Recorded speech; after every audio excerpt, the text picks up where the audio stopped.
ये समय social media पर देखा तो लोग मार रही बरौनी रंग के काजर लगा के ऐसे जेबा में हाथ पाइप में ऐसे हाथ ला के कहते कि जइए तो गोड़वा धरिए मुंह दिखाई में जाने तुझे का दे तो हम का दे पड़ुआ दे देखे आप तो वैसे ही दे भाई हो मेरा भाई गलत की कहा करे तो बड़ी बतावा तो दुल्हनिया बताओ बे तू ही दे लगा तू ही देला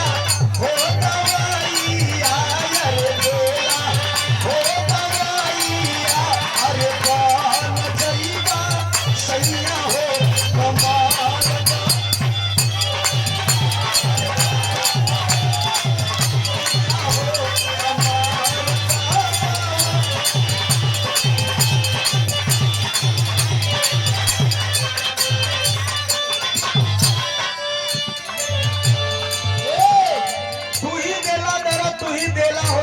अपन देवा सैया हो कमर अब भैया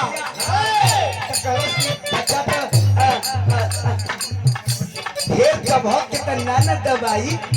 धीरे धीरे दवाई में ना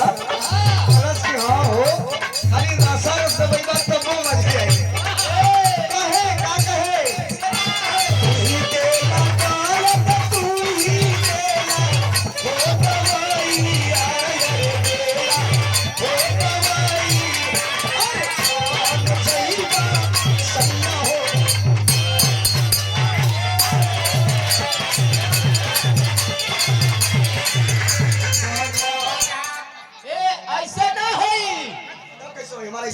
अरे भैया तू टिबिया कलाकार हुआ टिबिया कलाकार हम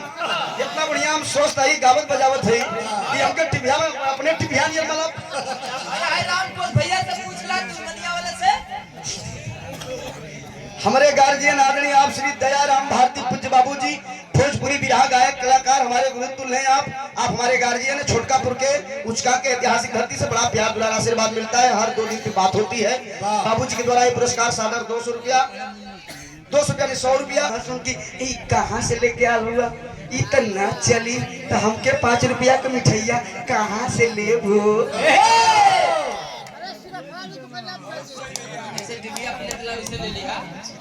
पप्पू भैया हमारे गार्जियन हारमोनियम की दुनिया के बेताज बादशाह श्री आदरणीय आप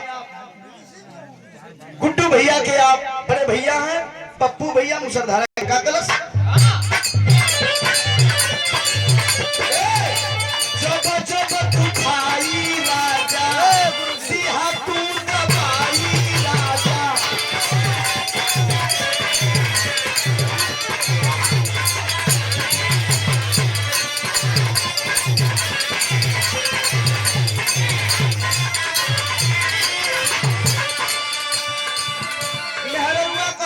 सुना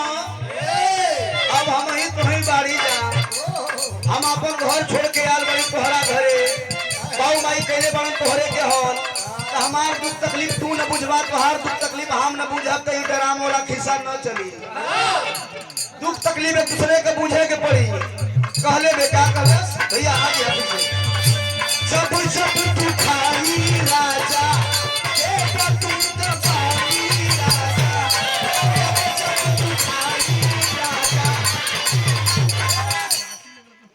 बहुत प्राण सकल पंच के नंदन हो सादर जय भी कहना है क्या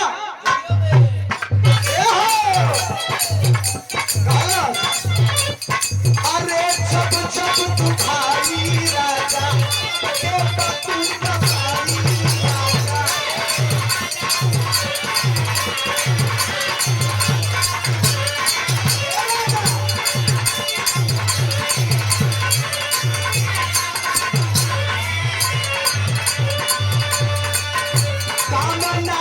करी जब काम नहीं करी जब दोनों दवाई राजा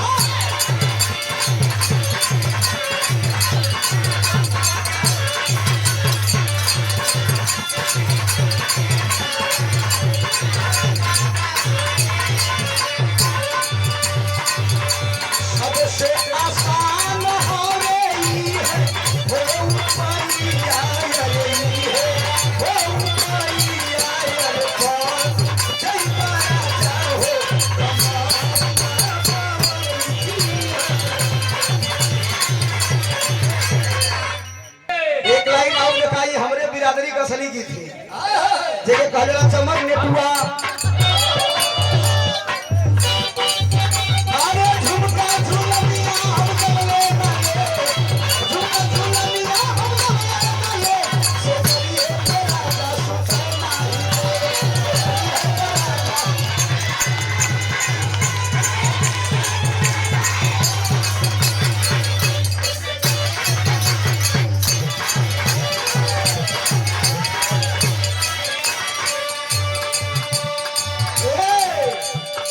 गीत हो विरासत होला हर एक बिरादरी के गाना बजना होला यादव समाज के लोरकायन होला लोरकी होला पढ़ाई के दिवा दिया प्रधान जी द्वारा सादर 500 रुपया दोबारा से ताली बजा के स्वागत करते हैं आप लोग कमेटी के अध्यक्ष महोदय द्वारा दिया गया आपको सादर जय भीम सभी को जय भीम लेकिन कहना है बिरादरी का असली गीत से अरे झूठा झूलनिया चले नहीं ले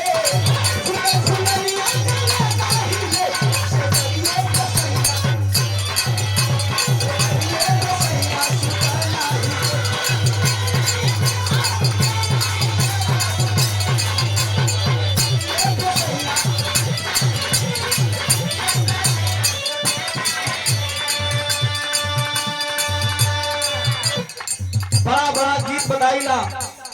हर एक समाज का अलग अलग गीत होला बारे मास्टर